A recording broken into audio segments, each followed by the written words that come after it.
is Colin McCracken with Chris Lane and Matt Johns. We've just been at the world premiere of Radio Silence, and how did you gauge that? What did you think of that reaction that it got? I think it was good, wasn't it?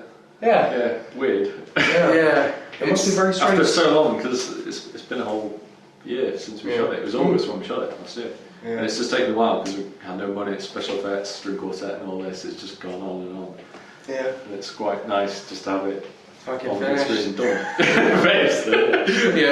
That was it. I mean, like Chris says, when there's not much money involved, you depend on a lot of goodwill, people's time, and we had so many people working on this, like in different capacities. From Chris Lane was his studio, Will writing the music, mixing the Foley, Will was the audio post production on this, and he's also a freelance musician and sound recordist, so he had to fit all this in between his job. Wow. So he's been working on it for a year. Yeah. Will pretty much has been working on it for years. I've been turning around and going, "That's not good enough to do this." That's not true. I never just say it. I just throw a look. Yeah. I don't know. Sorry. Yeah, so let's take it back to the start. So you said you started filming last August, so obviously it was in development for a little while before then. So how long are we talking about altogether? Maybe a year and a half or so? It's weird how it came about, because I was sent the script by Dean and Ray, who wrote it, and then they asked me to direct, and I was like, I can't direct this. I said, Matt might be interested, and this was before we kind of knew each other. Yeah. Which is really weird, And I said to them, I'll send it to Matt, and then 6 months later, after I produced a film called Willpower, which Matt edited. I did some editing. Not sure,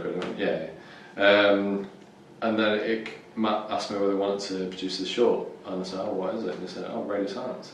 I was like, is it? So it's just weird how it all came about. So it's strange little synchronicity taking place. But that was it, because the Willpower premiere got put back by 2 weeks, because there was a bit of a fuck up with the booking, shall we say. So we only had 2 weeks to prep for radio, because we had the date set, and it was like, we kept putting it back because of Willpower. Yeah. And then it was like, let's do it. It's magnificent. But I think that's partly why it's dragged on, because that was the bulk of the shoot, and then we had pickups, zombie bits, which shot separately. So I mean, it's like back at the beginning though. I just it's slightly different, the script from what we got. Like Ray and Dean wrote a lovely script. I read a bunch of their stuff, and then I read this one, and I just really liked it. I love the isolation.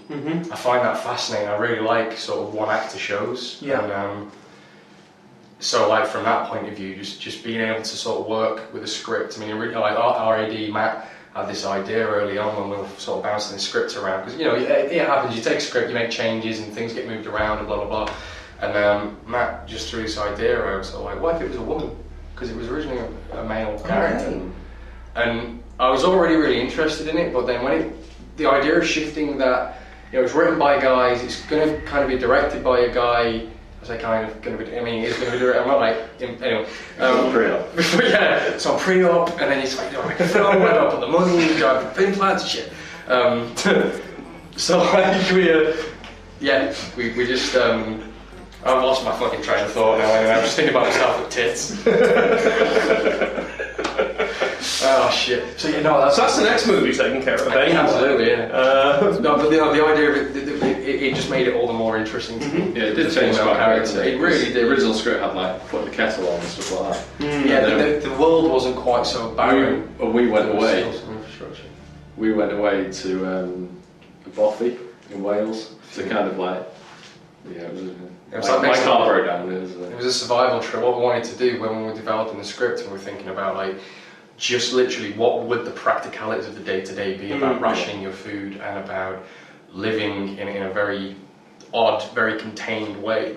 And so we packed a bag each, and we took like 3 cans of food, and we went on a sort of a 2-day trip. So it's me, Matt, and Matt Carroll who had the idea of jumping into it. And Matt was one of the ADs on the film, and we went out to a body, and we sort of stayed out in a body after Chris's car broke down 10 miles before we fucking got there. So we had to trek 10 miles to 2 miles. Just to add to that wasn't happy. We worried about 2.5 hours on the script. Yeah. But it was good, The idea was to go and work on the script, but we spent more time walking through bodies. Anyway, that's all the thing. Hey, but we got some video footage that we might put online later. And photos, you can find That's brilliant. Sorry, That's really, really good. Couldn't really segue there. So No, sorry. not at all. Because one of the things that does come across in the film is the sort of the rhythm and the boredom that exists in that rationing and that survivalist aspect of it. Yeah. And I'm just wondering, how did you work out the pacing of it?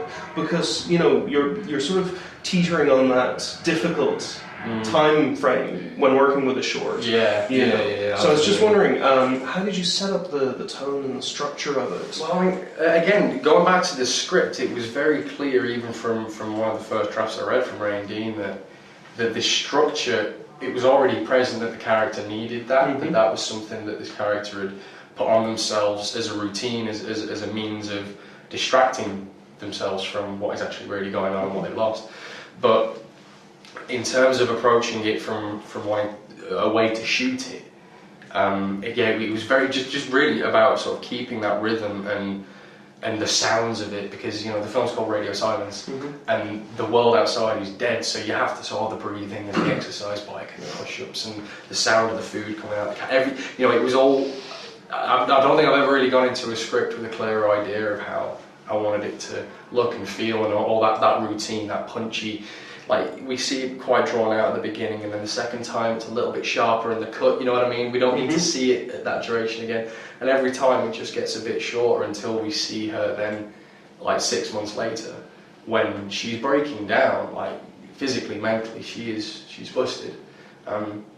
So everything sort of comes to a grind then, and the routine nearly falls apart, which is her falling apart. It's just so lovely. Everything in the story is just, I feel everything's needed. Yeah. Because it was tempting. I mean, the first cut of it was like 27 minutes or something. Yeah.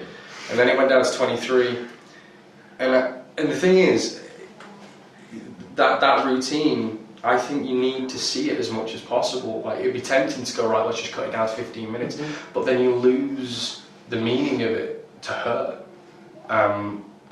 And how, if it isn't there, what that actually represents. I think it loses its meaning if you cut too much out. You have to see that drawn out sort of lifestyle, which is why it ended up the length it is. But I think it is because we were umming and ahhing about some bits, weren't we? But it was just trying to make it as tight as we could without losing the story, really. Yeah. It took a bit of time, didn't it? But yeah. I mean, the good thing is, though, thus far, we've had I've had some really sort of objective feedback, both from peers and people who I don't really know and who don't really know my work, and they've said that it doesn't feel too long, because it is one character. It's engrossing. Yeah. You want to watch what she's doing and how she's coping. So, I've seen this film. I do not know how many times I've seen this film, and I do still find myself quite interested. You know what I mean? Which is, after cutting something for a year, that's... yeah, I was crying again. That's brilliant.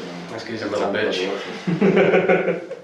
That sends me another cut. And Oh man, get tissues. Yeah. And because you have such a strong emphasis on one central character, it must have been quite difficult to find somebody to fill that role, to get somebody strong enough to carry off 20 minutes of very focused attention within the film. I mean, when this decision came around to actually, this idea was thrown out about, do we make the protagonist a woman? And it was like that. It was like, yes, we do. Tracy immediately came to mind. I know Tracy. I worked with her very briefly before. Chris has never worked with her before. In fact, you didn't know Tracy, did you, before this? So I immediately thought of her. I thought she's maternal. She's old enough, she's got the right build, this character has to look quite emaciated, they have to look like they've been sort of been wearing away a little bit. But we still held auditions, because I had this thing in my head whenever we were tweaking the script to move things around. I was always imagining Tracy, but I think it's dangerous to put yourself in a box like that sometimes, because you need to meet new talent, because they might bring something to it that you don't really think of. So we held some auditions. It was a great effort. Yeah. To put on and Tracy came along, did an audition, and she just fucking nailed it. Like, there was some really good people. It was down to a couple of people, yeah. And they were very different, but it just came down to age. Really. It would have really altered the real finer details about the character, about how maternal she is, how strong she is. And it did come back down to Tracy. Like, I mean, she did an amazing audition as well. Like, So for me, and it was a relief for me. It was like, no, my first gut instinct was actually right. I should have just followed it and saved us two a shitload of time. But both me and Matt Cow as well said straight away. That's brilliant. That's brilliant. Yeah. And do you see it as more of a dystopian or post-apocalyptic piece, or as a straight-up horror or genre feature? How would you describe it? I definitely see it as post-apocalyptic, but I don't count it as horror. You know, that's why it's a zombie movie without zombies, and that's something that really drew me to it. I fucking love zombie movies. I've watched zombie movies since I've been watching movies. Dawn of the Dead is on my sort of pride of place in my shelf, but I loved that this wasn't a film about a woman with a shotgun running around, hiding, foraging, and then killing zombies and there's blood and gore everywhere. So I don't see. I always approached it as a drama. I always do, because I think the thing that makes it so endearing is that face. Tracy's. It's got to be about Elaine, hasn't it? It was the same with Run. That got pigeonholed as a horror film on certain sites, and it's like, well, and then that kind of gave away the ending as well. Yeah. It's a drama. We spoke about this before. I mean, I don't see Run as a horror film. It's a drama with some horrific content. That's it's strange. That's actually how I describe your work to a lot of people. Saying, no, well, he's not a genre filmmaker as such. He's a filmmaker and a very talented filmmaker. But the work that he has this sort of dark element that could be constituted as horror and could sort of transcend into that, category or that facet of classification. But I think that what you've done here is very clever, because you've taken the zombie idea, which has been done, tried and tested a great deal, especially over the last 10 to 15 years, and you have made that more of an incidental factor. As you said, you created this very strong, very claustrophobic drama. And were there any films in particular that would have influenced this sense of claustrophobia and of this rhythmical paranoia? Absolutely. I mean, again, at the beginning of it, I am Legend was one. Well, because it was the one-man show thing. Yeah. So it's that isolation, definitely. But from a setting point of view, it was things like Panic Room. I love David Fincher, and with this film, I've really, the first half I wanted to be very sleek and cold and observant, and then it becomes a little bit more chaotic, and that's reflecting the photography as well. But the fact that it's set in a house, and it's like, well, how do you keep a camera in a house interesting? And so that's why there's a lot of moving shots. We did some tricksy things with lights and shadows. I know that sounds like a really stupid, obvious thing to say, but just having such small light sources in a film.